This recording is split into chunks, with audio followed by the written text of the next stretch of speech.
In the quiet green heart of Zubuta, a small village wrapped in forests and rivers, lives a girl named Nafia. She is just 16, but life has already asked too much of her. After losing both her parents, Nafia is taken in by her father's second wife, Mwaso, and her half-sister, Duma. But this home offers no comfort. Mwaso sees her not as family, but as a burden. Duma mocks her with cruel smiles. Still, Nafia never complains. She carries herself with quiet strength, her kindness untouched by the pain around her. The village watches but says nothing. A soft voice tells the story, making us feel her loneliness, her silent hope. From the very start, we can feel it.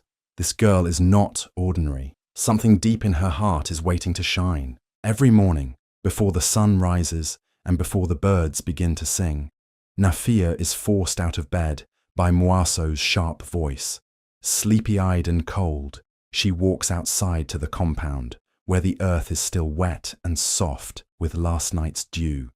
There, Mwaso points to the mud, and without a word, Nafia kneels. This isn't just about cleaning. This is punishment. This is control. Mwaso makes her scrub the ground with bare hands, while the sticky mud clings to her clothes, her knees, her fingers. The task could be done standing, with a broom or a cloth. But Mwaso demands she kneel, always kneel, as if to remind her that she is lower, unworthy, small. The mud becomes more than dirt. It becomes a tool of shame. The village knows. Some have seen her out there, just before daylight breaks fully, but they pretend not to. They walk faster past Mwaso's home, eyes lowered, hearts silent. No one wants trouble. No one wants to question what they can't change. Even those who once spoke kindly to her now look away. Duma, her stepsister, finds joy in this. From the doorway she giggles, throws little stones and mocks Nafia's dirt-covered hands. Sometimes she whispers cruel names, just loud enough for Nafia to hear. Nafia never replies. She never begs. She just keeps working, head down, heart heavy. The mud stains her skin, but not her spirit. She finishes her task each morning with the same quiet grace, no matter how tired or humiliated she feels. The narration follows her with softness, a whisper that echoes through her pain. They called it mud, but it felt like punishment. This line stays with the viewers, sinking deep like the mud on her skin. It's more than physical labor, it's emotional torment. But Nafia endures it, not with anger, not with tears, but with a silence that somehow speaks louder than any cry. Her strength doesn't come from fighting back. It comes from choosing not to let their cruelty shape her heart. As the day begins, the mud dries and cracks on her legs, but she goes about her chores like nothing happened. She cooks, she cleans, she carries water from the river. She helps neighbors who pretend not to see her in the mornings. She smiles at children who don't understand why the grown-ups treat her differently. Her silence isn't weakness, it's survival. It's something deeper, something that hints she's meant for more than this. The camera lingers on her face, the morning mist curling around her hair as she works. Her eyes are tired, but not empty. The world may try to bury her in silence and shame, but something in her refuses to break. And though she says nothing, we feel everything. The pain, the patience, the quiet strength that holds her together. The story doesn't need her to scream. It only needs us to watch, to listen to the silence between each heartbeat, because in that silence, we begin to understand her power. Something is coming, something that will rise from the very mud meant to break her. But for now, she kneels, and we watch, aching for the moment when she finally stands. One morning, after the usual painful start to her day, mud on her knees, silence in her throat, and shame heavy on her shoulders, something strange catches Nafia's eye. She stands up slowly, her fingers sore and clothes still damp from the early morning work. when a soft shimmer flickers near the edge of the stream. It isn't the normal glint of sunlight. It moves like it's alive, like it's calling her. She squints, unsure if it's just her tired eyes playing tricks, but the light flickers again, more clearly now. It's small, barely there, but it pulses gently, like a heartbeat. Something about it pulls her forward. Her legs, tired from kneeling, begin to walk on their own, drawn by curiosity stronger than caution. The village fades behind her as she steps onto a path she doesn't recognize. Birds flutter above her, and for the first time in days they sing. Not just any song. There's a melody in the air that sounds almost like humming, soft and low, weaving through the leaves like a secret only the forest knows. Nafia doesn't question it. She doesn't even feel afraid. There's something comforting about it, like the trees are guiding her, like the wind itself wants her to follow. She moves deeper into the woods, her breath slow, her heart strangely calm. Every few steps, the light appears again. Just a glimpse, always ahead, always just out of reach. Then, after what feels like hours but could be only minutes, the trees open. The shadows fall away. Before her lies something magical, an oasis hidden deep in the forest. A pool of water, unlike anything she's ever seen. It glows, not with sunlight, not with fire, but with its own quiet light. The water shimmers blue and green, swirling together like paint in a dream. The surface is still, yet light dances across it as if tiny fireflies are trapped inside. Nafia gasps, softly, stepping closer. The air here feels different, warm, clean, and full of something she can't name.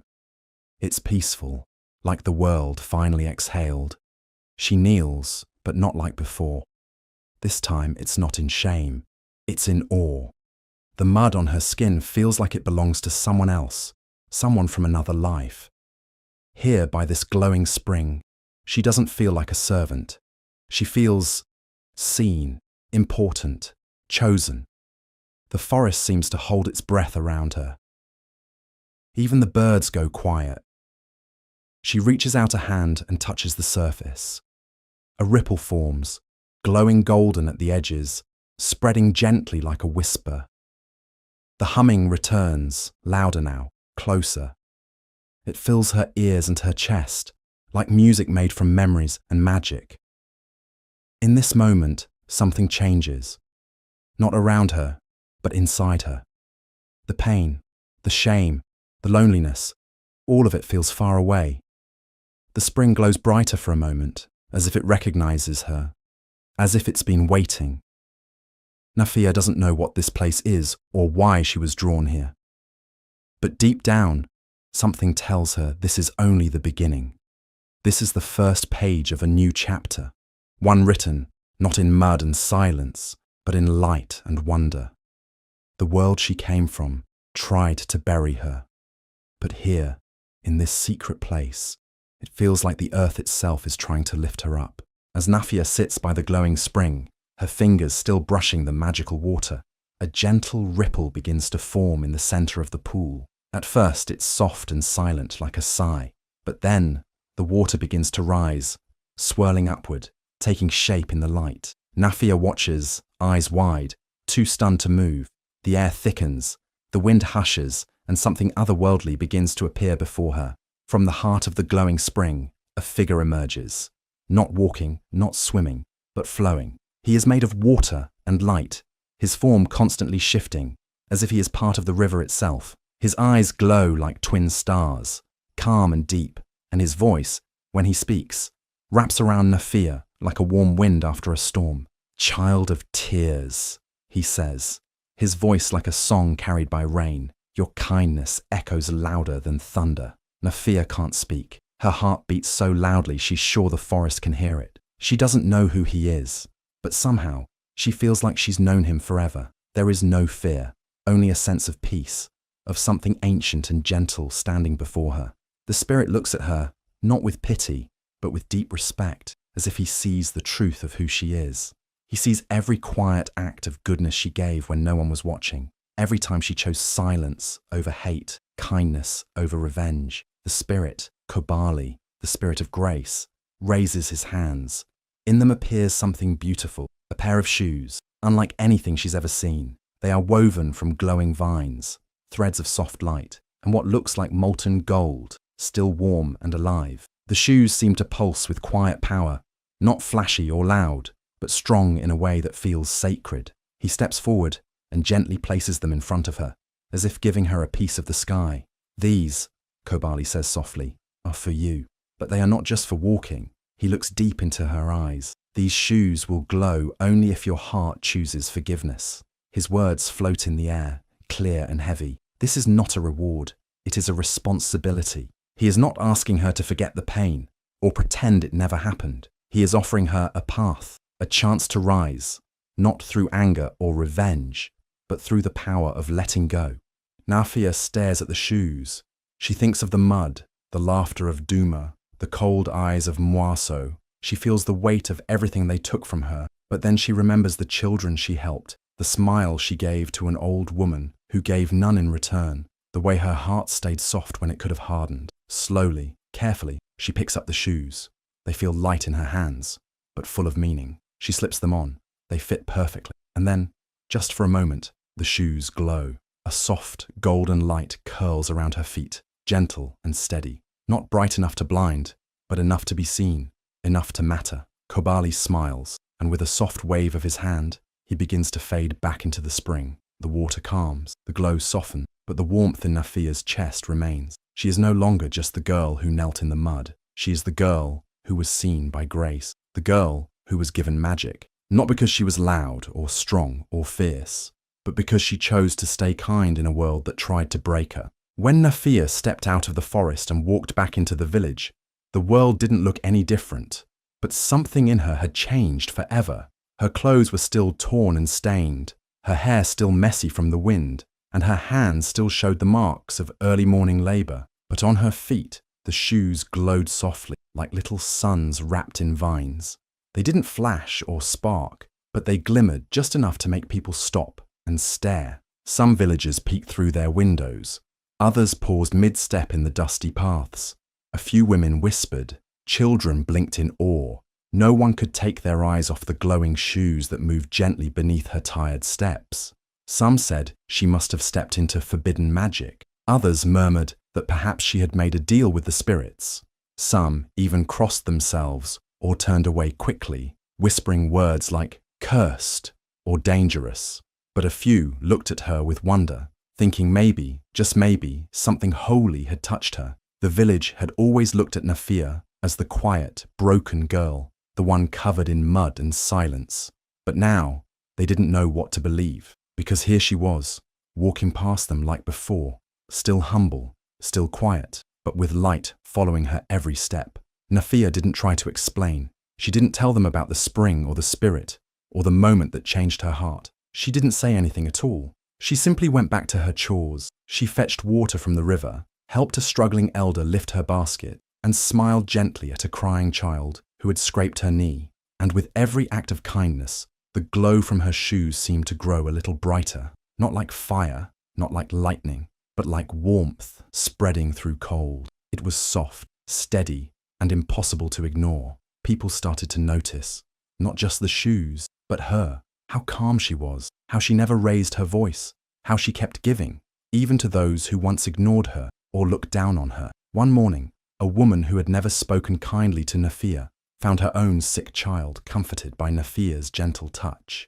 The woman didn't know what to say. She just watched, amazed, as the golden vines on Nafia's shoes shimmered in response. The village, unsure and curious, began to change. Children began walking beside her, asking if they could help.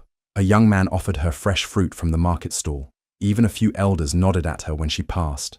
Not everyone believed, not everyone changed, but something was shifting. Her kindness, once invisible, now had a glow that couldn't be denied. Still, Nafia didn't let it change her heart. She never bragged, never told stories. She never reminded anyone of how they once treated her. She simply did what she had always done. She chose good, and the more she gave, the brighter her steps became. The shoes were no longer just magical. They were a mirror of her soul. They didn't shine because of spells or secrets. They shined because she forgave, because she loved, because she gave light, even when all she was given was darkness. Day after day, she walked the same paths through Zubuta, the paths she once walked with her head down. Now, she walked with quiet dignity, her steps leaving behind more than footprints. They left behind a message. That light doesn't always come from power. Sometimes it comes from softness, from mercy, from choosing to be better, even when the world isn't. And slowly, the people began to understand. The glow wasn't a curse. It wasn't even a blessing in the way they thought. It was proof that even the girl covered in mud could carry gold in her heart. The more the villagers noticed Nafia's glowing shoes, the more uneasy Mwaso became. Day by day, she watched from the shadows of their compound as Nafia walked gracefully, her shoes shining like morning stars. Mwaso's heart twisted with something sharp and ugly, jealousy. To her, those shoes were not a symbol of kindness. They were a threat. She didn't understand how the girl she had humiliated for so long was now being looked at with awe, with respect. It felt like the village was forgetting who Nafia was, forgetting all the mud she had been made to kneel in, and Mwaso couldn't take. One morning, as Nafia swept the compound, Mwaso's anger boiled over. Her voice sliced through the air, loud and bitter. "Witch!" she screamed, pointing at Nafia's glowing shoes. "You bewitched them all! You used dark magic to make them look at you!" The village children stopped playing. Neighbors turned their heads. But Nafia didn't fight back. She just stood there, calm, quiet, her eyes sad, but not afraid. And that silence only made Mwaso rage more. In a fit of fury, she lunged toward Nafia and tried to yank the shoes from her feet. But the moment her hands touched them, the glow pulsed, bright and hot, and Mwaso stumbled back, her fingers stinging with heat. That night, while the village slept under the soft cover of stars, Mwaso crept into the room where Nafia lay. The girl was deep in sleep, her face peaceful, her heart untroubled. Beside her bed, the shoes rested, still glowing faintly, still waiting. Mwaso's hands trembled as she reached out, eyes wide with greed and fear. She snatched the shoes and ran back to her own room, heart pounding like thunder. She didn't hesitate. She wanted the glow, the attention, the praise. She slipped one foot in, then the other. For a moment, everything was silent. Then, the shoes began to burn, not like fire, not with flames, but with a deep, searing heat that came from inside the gold, from the vines, from the very soul of the shoes. Mwaso screamed. She tried to rip them off, but they clung to her like they had grown roots into her skin. The glow twisted into dark red, then black, and with one final burst of light, the shoes turned to ash, crumbling around her blistered feet.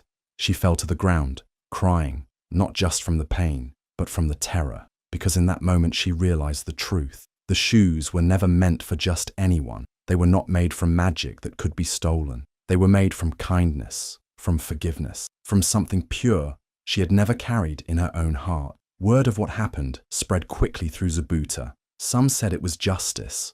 Others called it a warning. Mwaso no longer looked at Nafia with power or pride. She looked at her with fear, with guilt, because now she understood. Those shoes had chosen Nafia, not the other way around. And no matter how hard she tried, she could never wear something built on a heart so different from hers. And Nafia, she said nothing. She never spoke of that night. She simply kept walking, her steps still light, her heart still kind. The glow returned to her feet in the mornings, brighter than before, as if the shoes knew they belonged. And the village watched with quiet respect, knowing that what Mwaso tried to steal could never be taken by force, because true light only shines from within. Far away from the quiet village of Zubuta, in a grand palace filled with gold walls and polished marble floors, sat Prince Luwando, known across the land for his sharp mind and curious heart. He listened often to travelers who brought stories from all corners of the kingdom. One day, an old herbalist came to the palace with a tale unlike any other. Between sips of tea and the sorting of herbs, the man spoke of a village girl whose shoes glowed when she chose to forgive, even those who hurt her. A girl covered in mud, raised by cruelty, yet full of kindness. Prince Luwando leaned in closer, every word pulling him deeper into wonder. A girl with glowing shoes who forgives those who wound her, he repeated, eyes lit with thought. This was no ordinary rumour. This was something worth seeing with his own eyes. The very next day, without telling anyone his real purpose, the prince set off for Zubuta, dressed as a simple trader. His royal robes were replaced with a dusty cloak. He left behind his guards and titles, choosing the quiet path through forests and fields. The journey was long, but his mind was busy with questions. Who was this girl? What kind of heart could glow so brightly in a world so cold? When he finally arrived in Zubuta, the village seemed like any other. Huts lined with straw, women carrying baskets, children playing with sticks and stones.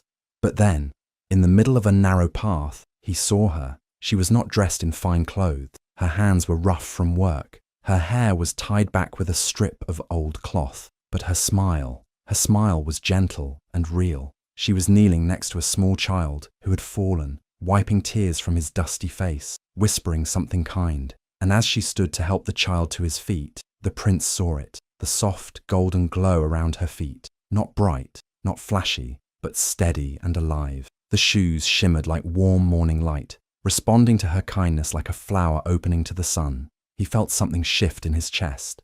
This wasn't just a story. She was real, and everything the herbalist had said seemed small compared to the quiet power he was witnessing now. This girl, without knowing it, had brought light into a village that once turned its back on her. She didn't shout or demand attention. She didn't tell people what she had been through. She simply helped, again and again, and somehow the world around her was beginning to change because of it. Prince Luando didn't speak to her right away. He watched from a distance as she gave food to an old man, carried water for a tired mother, and smiled at a girl who had dropped her clay pot. Every act made the glow a little brighter, and every act made him want to know her more. He realized that this wasn't just magic. It was a heart choosing peace over pain. It was someone turning wounds into warmth. As the sun set over Zubuta and the village prepared for night, the prince knew one thing for sure. This girl, this Nafia, was unlike anyone he had ever met, not because of her shoes, but because of the soul that made them shine. Word spread through Zubuta like wildfire. Nafia had been invited to the royal palace. The same girl who once scrubbed mud in silence before the village stirred was now called to sit among kings. Some villagers whispered in awe, others in disbelief. They watched as she prepared for the journey, her same simple dress freshly washed, her glowing shoes still soft beneath her feet. Nafia didn't boast.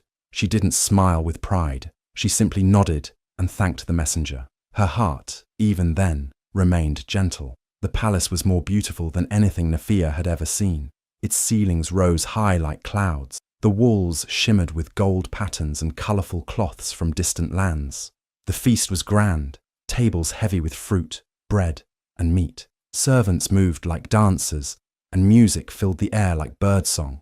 Yet Nafia's eyes stayed calm, her hands folded in her lap. She wasn't here for luxury. She didn't come to be praised. She came because something inside her told her this was part of a bigger path. After the meal, all grew quiet. The king, old and wise with silver hair and eyes like deep wells, stood before the crowd. His voice was strong but kind. "Nafia," he said, "you have walked through pain, yet you've carried light. But to walk among royals, you must carry no bitterness, not even a drop." The room stilled. The king's words hung in the air like a challenge wrapped in truth. He looked toward a side door, and it opened. Out stepped Moaso. Gasps filled the hall. Some of the villagers who had made the journey stared with wide eyes. Moaso looked thinner, older. Her feet still bore marks from the night the shoes burned her. Her eyes darted around nervously, unsure why she had been brought here. When she saw Nafia, her face turned stiff. Shame flickered through her gaze. The king raised his hand and said, "Forgiveness is a power even royalty must learn. And today, it is your crown to wear or to leave behind." The room held its breath. Nafia stepped forward, slowly. Her shoes glowed faintly with every movement. She stopped in front of Moaso, the woman who had shamed her, hurt her, made her kneel in the mud every morning. Silence wrapped around them like a heavy fog. Then, Nafia opened her arms and hugged Moaso. Not a forced hug, not a quick one, but a real one. Soft, warm, full of truth. And in the quiet of that royal hall, She whispered words that would be remembered forever. Even if you covered me in mud, I won't let it harden me. The glow from her shoes flared, golden and bright, flooding the palace like sunlight. People stood in awe. Some cried. Even Mwaso froze, her arms slowly wrapping around the girl she had once treated as nothing. It was as if the years of cruelty cracked and fell away in that one moment of grace. The king smiled. Prince Luando, watching from the side, nodded with quiet respect, because in that moment everyone understood. True royalty isn't in crowns or silk, it's in the strength to forgive when the world expects you to hate. And Nafia had just passed the final test. Not by power, not by speech, but by the quiet bravery of a kind heart. As Nafia stood in the middle of the palace hall, arms still around Mwaso, something extraordinary happened. The shoes on her feet, those strange and glowing gifts made of light, vines, and molten gold, began to shine brighter than ever before. The golden glow rose like waves, spilling across the marble floor, up the tall walls, and into every corner of the palace. The entire hall lit up with a soft, warm brilliance that seemed to come from inside her heart. Gasps filled the room. People covered their eyes, not from fear, but from awe. It was no longer just light from shoes. It was the light of her soul. Then, in the silence that followed, a voice echoed through the air, soft and deep like the wind through trees. Though no one could see him, they all heard it. Royalty lies in the soul, said Kabali, the spirit of the glowing spring, not in the crown, not in the blood, but in the heart that forgives. His voice faded like a breeze, but the words remained, carved into the air, carved into memory. Prince Luando stepped forward. He did not wear a crown. He did not hold riches or treasures. Instead, he knelt before Nafia, humbly and with respect in his eyes. "You don't need a crown," he said. "You already carry what kings and queens search their whole lives to find. I don't offer power. I offer partnership. Walk beside me, not behind. Be my strength, not my shadow." The hall was quiet again. Every eye was on Nafia, but she didn't answer with grand words or dramatic gestures. She simply smiled, soft, kind, and calm. And in that smile was her answer. Yes, not for glory, but for something real, for kindness, for justice, for love. Far away in Zubuta, the village that once turned its back on her had gathered in the center square. News had traveled fast. People who once avoided her eyes, who stayed silent when she suffered, now cried openly. Tears rolled down cheeks lined with age and regret. Mothers held their daughters close. Fathers looked to the sky. Duma, once her tormentor, now stood with her head bowed, hands trembling. They had seen her walk through pain without losing herself. They had watched her carry light in a world that gave her only darkness.